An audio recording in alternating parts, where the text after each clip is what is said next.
ساکنان و کشاورزان ناحیه شهرتوزی ولایت ختلان در سمت استفاده با ثمر هر وجب زمین کارم تجربه بای داشته بهر رویانیدن 2 3 و زیاده از آن حاصل از یک زمین در یک سال تلاش می نمایند. امروزها دهقانان برابر سری وقت انجام دادن کشت اساسی همچنین بهر هرچی زودتر جمع آوری نمودن حاصل زراعت های در دوره تیر ماه کشت گردیده کوشش کرده نیت دارند که در کشت تکراری نیز از زمین های خالی گشته وسیع استفاده نمایند. با همین مقصد اهل زحمت خواجگی دهقانی بهار با درو جو شروع کرده طبق توصیه متخصصان ساحه نیت دارند که در کشت تکراری پنبه‌دانه کشت نمایند.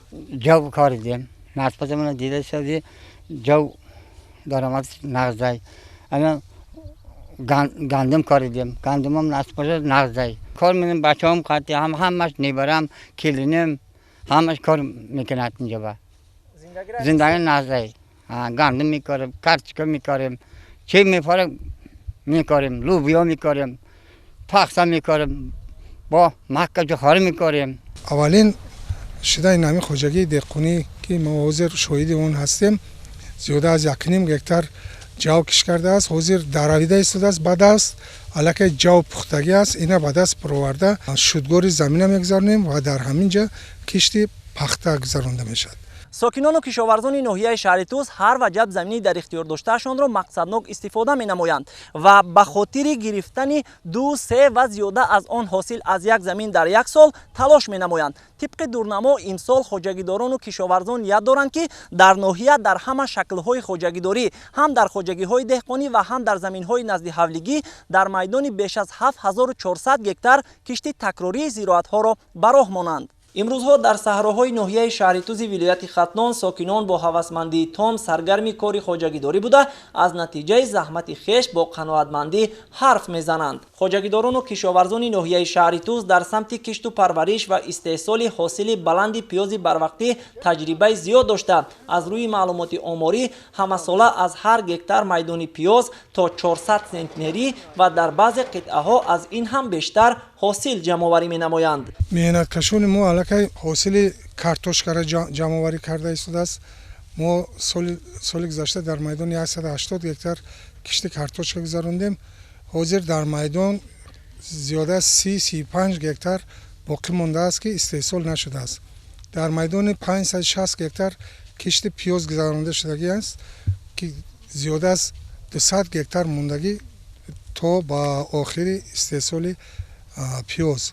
حاصل نوکی از هر یک هکتار پیاز 408-410 سنری را تشکیل کرده است. طور خودی دهقانان و خواجگیداران ابراز می نمایند محض با پیشبرد فعالیت در زمین سال از سال نتیجه های دلخواه مهنتی را صاحب گشته. از این حساب دارایی خواجگی و سطح نیکوحالی خود را خوبتر و بهتر می نمایند. این است که ساکنان با دلگرمی زیاد هر قطعه زمین را مقصدناک و ثمره بخش مورد استفاده قرار داده با رویانیدن حاصل فراوان محصولات در تامین بازار استعمالی کشور سهم مناسب می‌گذارند. تا امروز دهقانان با محصولات غذایی مانند کارتوشکا، پیاز و دیگر نمود سبزیجات بروقتی توانستند فراوانی بازار را تامین نمایند و طور مشاهده گردید امروزها صاحبکاران از سر زمین حاصل جمع آوری نموده پیاز را خریداری نموده توسط نقلیات بارکش به دیگر منطقه های کشور انتقال و به ساکنان پیشنهاد می نمایند. این سال پیاز کردیم پیاز خوب حاصلگری گرفتیم بعد اینا زمین جوب کرده جایش پر لوبی ماش دیگر چیز زراعتی میکنن. پشت همین زمین دیقانی ماشین هست بچه ها را خانه دار کردیم خانه ساخته استادیم دیگر کار روزگار را کرده استاد توی تماشا کرده استادیم خلاصه کار کنید زندگی پیش رفته استاده است فقط محنت کردن در کار حلال.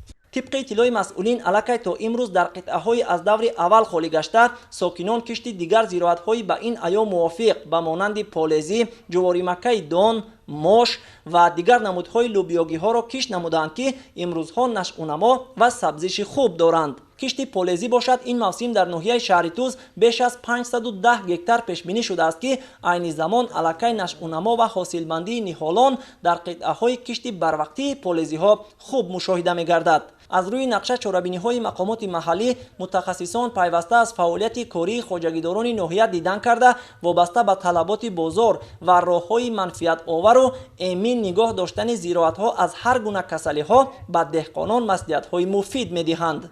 تورعلی صاحب نظر، پرویزی سفر از ناحیه شهر توز برای برنامه اخبار.